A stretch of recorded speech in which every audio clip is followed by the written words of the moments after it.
gérante ny société Tsikitsak. Tsikitsak moa zany dia orinasa niforona tamin'ny novembre 2020.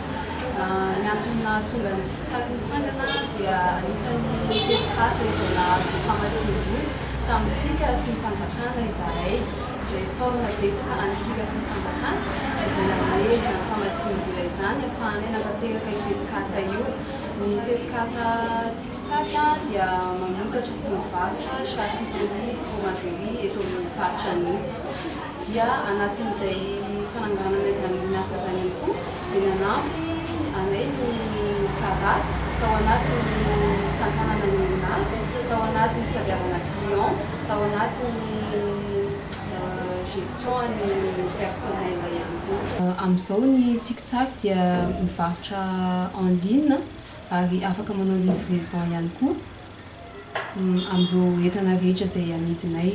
Izay dia mivarotra saosisy, mortadelle, ireo karazana charcuterie toy ny tsatsio, ny saucisse chinoise, ny crépine sy ireo vokatra rehetra avy amin'ny hena. Afaka miantso mivantana ny numéro téléphone izay misoratra eo ambany 034 80 414 66 na ny 034 40 713 69.